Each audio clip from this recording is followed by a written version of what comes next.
Welcome guys, जेके lawn job channel में आपका बहुत बहुत स्वागत है। सब्सक्राइब कीजिए जेके लॉन जॉब चैनल को और पाइए रोजाना फिजिक्स केमिस्ट्री बायोलॉजी के multiple choice question non stop. So guys, previous video में हमने काफ़ी सारे क्वेश्चन डिस्कस कर चुके थे फिजिक्स यानी कि भौतिक विज्ञान के, और इस वीडियो में हम काफ़ी सारे क्वेश्चन डिस्कस करेंगे रसायन विज्ञान यानी कि केमिस्ट्री के।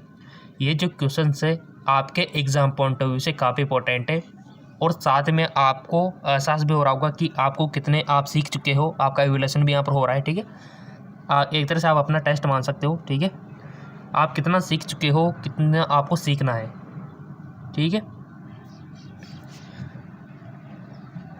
यहाँ पर पहला क्वेश्चन है आपका रसायन विज्ञान का कि इनमें से कौन से एक रेडॉक्स अभिक्रिया है।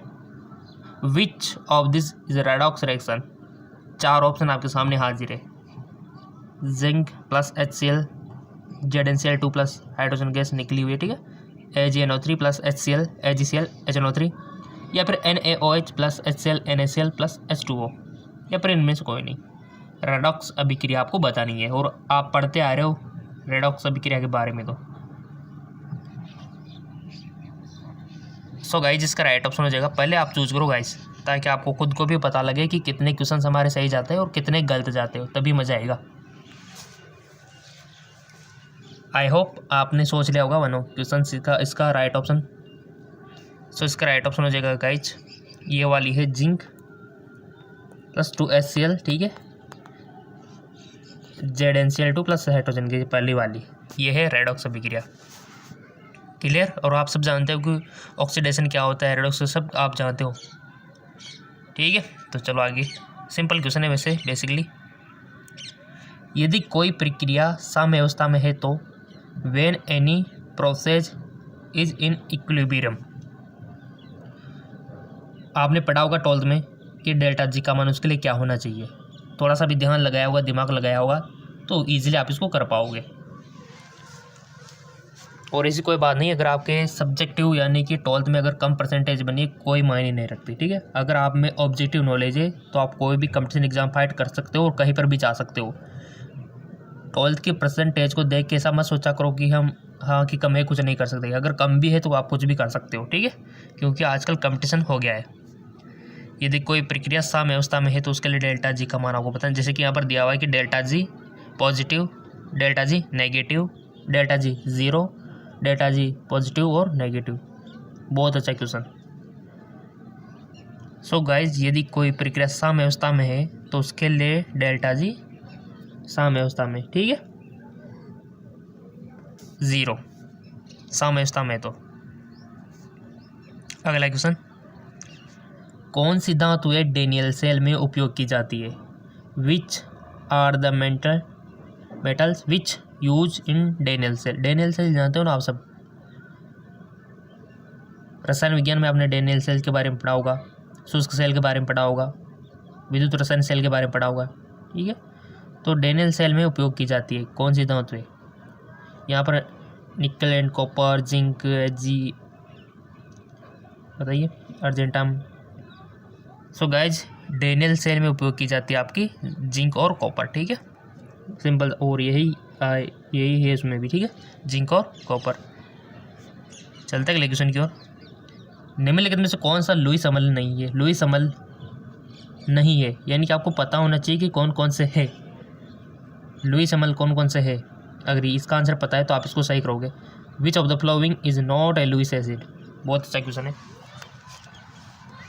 VF3 H plus, NH4 plus, या फिर H2O। सो गाइज, इसमें आपका राइट ऑप्शन हो जाएगा आपका H2O, ठीक है। ये लुईस अम्ल नहीं है, यानी कि इस क्वेश्चन से आप ये सीख गए हो कि BF3 H प्लस और NH4 प्लस ये लुईस अम्ल है। इनको तो याद रख लें कि ये तो है और ये नहीं है, ठीक है, क्योंकि बहुत सारे को यही पता नहीं होता कोई कौन कौन से है।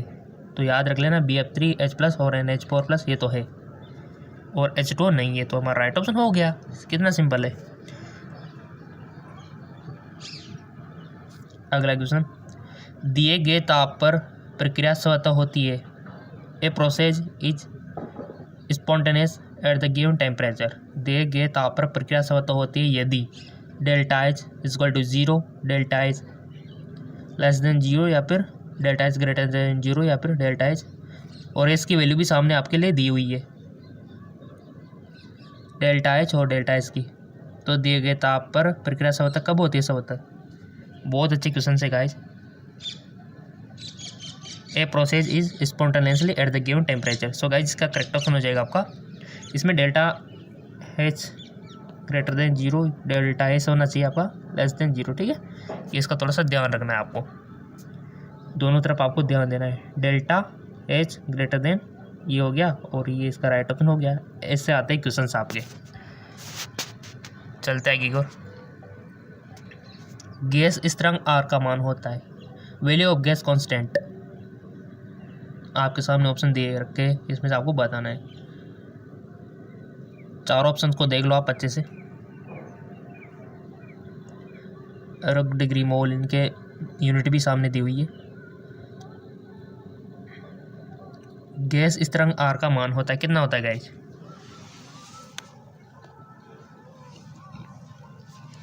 सो गाइज इसका करेक्ट ऑप्शन हो जाएगा आपका 8.314 इंटू 10⁷ अर्ग डिग्री मोल, ठीक है। किस पर टिक लगाओगे? फोर्थ पे, सही है क्या? अब ऐसे ही आप क्या करते हो, इधर का देख ले तो पीछे का देखते नहीं, ये तो गलती करते हो, जबकि ये नहीं होगा इसका राइट ऑप्शन, क्योंकि पीछे वाला तो मैच होना चाहिए ना, तो इसका राइट ऑप्शन हो जाएगा। चलो क्रायोलाइट है, क्रायोलाइट 11th में देखा होगा शायद आपने, तो आ जाएगा। क्या है cryolite? Magnesium silicate, sodium borofluoride, sodium aluminium fluoride, magnesium silicate carbonate. 11th की बुक में मिल जाएगा, रसायन विज्ञान की में क्रायोलाइट के बारे में ईजिली आपने पढ़ा होगा तो आ जाएगा। और वैसे आपने 11th अगर मजे मजे में निकाल दी होगी तो थोड़ी सी डिफ़िकल्टी आपको हो सकती है, क्योंकि कंपटीशन एग्जाम के लिए तो 11th और 12th दोनों की नॉलेज होना ज़रूरी है। 11th की कम हो तब भी चल जाएगी, बट 12th की तो पूरा होना ज़रूरी है। क्रायोलाइट, सो गाइस इसका राइट ऑप्शन हो जाएगा आपका सोडियम एल्यूमिनियम क्लोराइड, ठीक है। Sodium aluminium chloride, sodium aluminium fluoride इसका राइट ऑप्शन हो जाएगा। और कोई दिक्कत वाली बात नहीं है गाइस, अगर आपने 11th उस टाइम पे अच्छे से नहीं पढ़ी तो कोई दिक्कत नहीं, क्योंकि उस टाइम पे हम क्या है पता नहीं होता कि कहाँ पर यूजेज होने वाली है। बट अगर अब भी आप समझ जाओ, थोड़ा बहुत रीडिंग कर लो उसकी, तो बेस्ट रहेगा आपके लिए। 11th की नॉलेज को इम्प्रूव कर लो तो, क्योंकि उस टाइम पे तो होता ये है कि हाँ कि पढ़ रहे हैं अपन, ठीक है, इतना वो नहीं होता अपन में दिमाग। बट जब भी हम इंट्रेंस एग्जाम के लिए हाँ की जरूरत है तो पढ़ लो, कोई दिक्कत नहीं।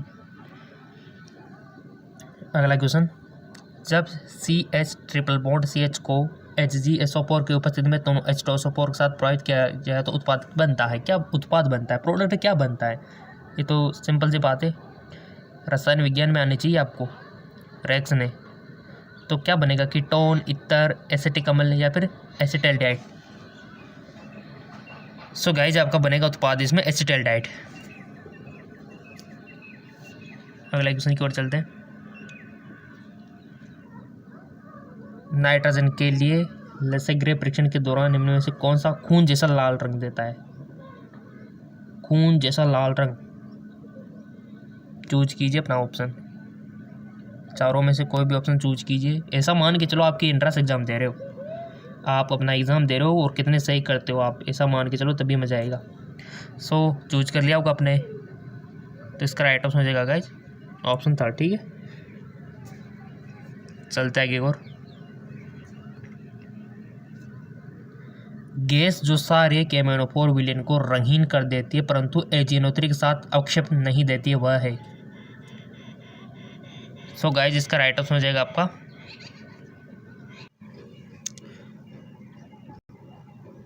गैस जो सारे केमेनोफोर के विलेन को रंगीन कर देती है परंतु एजेनोत्री के साथ अवक्षेप नहीं देती है, वह है गाइज जो है C2H4, ठीक है, C2H4। चलते आगे और अगला क्वेश्चन है आपका, यदि 50 डिग्री सेंटीग्रेड पर उदासीन विलेन का pKw 13.36 है तो उस विलेन का pH आपको बताना है, जो कि आपको पता होगा गाइस pH कैसे निकालते हैं। ऑप्शन आपके सामने आ जाए कि 6.68, 7, 7.63, इनमें से कोई नहीं, तो राइट ऑप्शन हो जाएगा गाइस आपका 6.68। सो गाइस जिसका राइट ऑप्शन हो जाएगा आपका 6.68। ठीक है, करेक्ट ऑप्शन फर्स्ट वाला हो जाएगा। नेक्स्ट क्वेश्चन कि उनकी मानक अवस्था में सभी तत्वों की एंथैल्पी होती है इकाई शून्य, जीरो से या फिर एक दूसरे से भिन्न।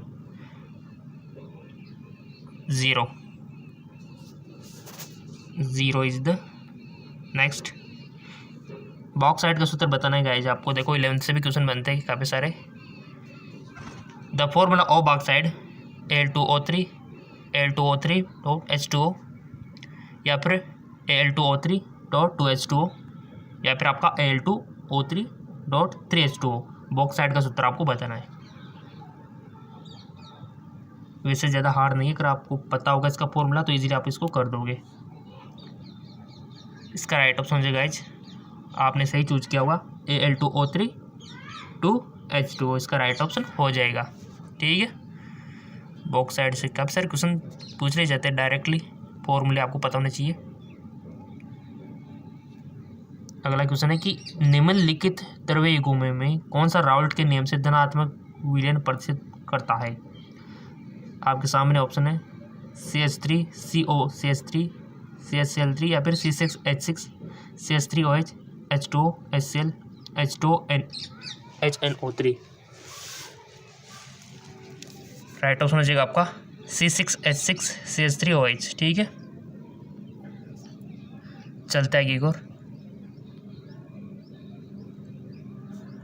किस अभिक्रमक द्वारा एल्डिहाइड और कीटोन विभेद किया जा सकता है। किस अभिक्रमक द्वारा एल्डिहाइड और कीटोन विभेद किया जा सकता है। फेलिंग अभिक्रमक, विलयन, NaHCO3 NH3। किस अभिक्रमक द्वारा एल्डिहाइड और कीटोन विभेद किया जा सकता है। इसका राइट ऑप्शन हो जाएगा गाइज आपका फेलिंग अभिक्रमक। ठीक है, फेलिंग अभिक्रमक। निम्नलिखित में से कौन सा विलायक H2O में विलय है। Which of the flowing solvent H2O soluble. CCl4 CH2 CHCl3 C2H5OH। So guys H2O में विलय है गाइज आपका C2H5OH। बहुत ही अच्छा क्वेश्चन है। काफ़ी सारे क्वेश्चन डिस्कस करेंगे अपन, ऐसी बात नहीं है क्योंकि एग्जाम नज़दीक है ना आपकी, इस वजह से। हीरे में कौन सा संकरण पाया जाता है। Which type of hybridisation take place in diamond. और हाइब्रिडेशन से क्वेश्चन आता है SP SP2 SP3 DSP2। हीरे में कौन सा संकरण पाया जाता है। SP3 संकरण पाया जाता है गाइस, याद रख लेना, अगर याद नहीं तो गांठ मान लेना, क्वेश्चन बन सकता है SP3। ठीक है, अगला क्वेश्चन है आपका पित्तल किन धातुओं से बनी मिश्र धातु है। बहुत अच्छा question. Brass is alloy of which metal. पित्तल जो होती है वो किन धातुओं से बनी मिश्र धातु है। तांबा और जस्ता, तांबा और लोहा, जस्ता और लोहा, इस्पात और तांबा। अपनी नॉलेज के अकॉर्डिंग बताइए कि कौन सा ऑप्शन सही है। सो गाइज आपने चूज कर लिया होगा वैसे बेसिकली अपनी ईमानदारी से। पित्तल किन धातुओं से बनी मिश्र धातु है, वो है तांबा और जस्ता। अगर आपने गलती किया है तो याद रख लेना, तांबा और जस्ता की है। काफ़ी सारी जगह यही क्वेश्चन पूछा जाता है कि कौन सी मिश्र धातु किन किन चीज़ों से मिलकर बनी है। अगला क्वेश्चन है निम्नलिखित में से कौन सा वर्गनाभिक स्नेही है। Which of the following species is a nucleophile. यानी नाभिक स्नेही आपने पढ़ा होगा SN1 SN2 12th, याद करो 12th का रसायन विज्ञान का चैप्टर है आपके। नाभिक स्नेही NO2- Na+2O2- या CX2 या फिर CH3। कौन सा वर्ग नाभिक स्नेही है, तो राइट ऑप्शन हो जाएगा आपका NO2-। ठीक है, बहुत अच्छे क्वेश्चन है गाइस, इंपॉर्टेंट है, इंपॉर्टेंट सारे सारे। और यही नहीं है, आपके लिए एक और चैनल बना रखा है GK MCQ MK। जी हाँ बिल्कुल, लिंक नीचे दे रखा है GK MCQ MK। यहाँ पर भी आपको फिजिक्स केमिस्ट्री बायोलॉजी के क्वेश्चन मिलते हैं, लिंक नीचे दिया हुआ है इस चैनल का। अगला क्वेश्चन है आपका 6.58 pH के विलयन में H3O+ आयन का, थोड़ा सा इसको एडजस्ट कर लेते हैं, आयन का सांद्रण होगा। बहुत अच्छा क्वेश्चन। बताओ।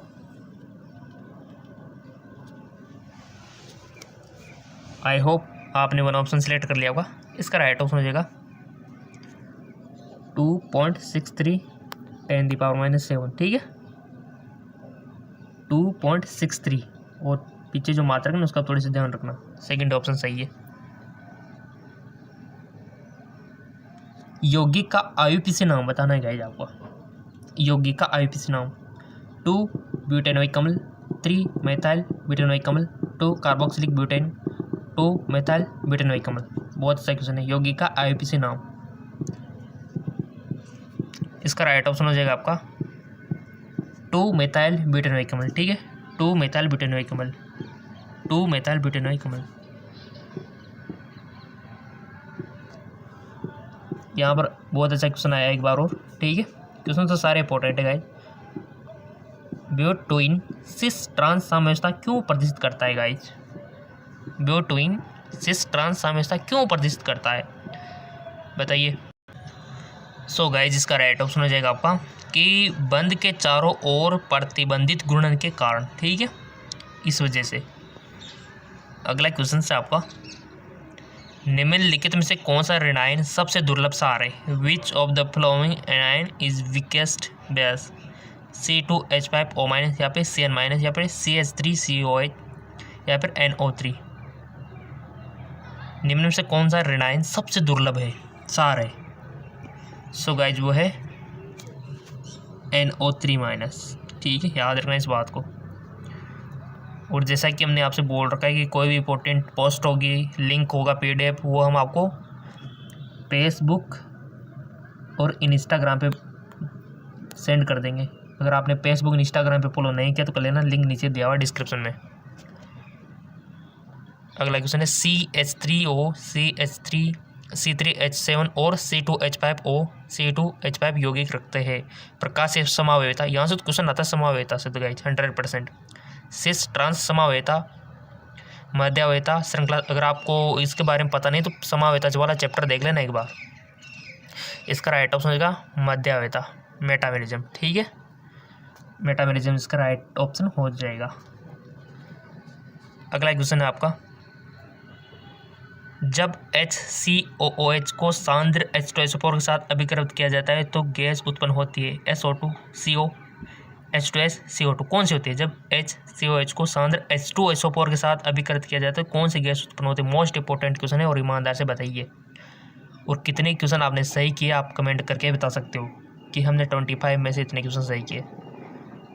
Right option CO, carbon monoxide इसको बोलते हैं, जो कि बहुत ही जहरीली है। ये हीमोग्लोबिन के साथ कंबाइन होके बहुत ही विषैला पदार्थ बनाती है। ठीक है, तो इसे बच के रहना चाहिए CO को लेने से, और ये बहुत ही विषाक्त होती है। और लिंक नीचे डिस्क्रिप्शन में दिया हुआ है।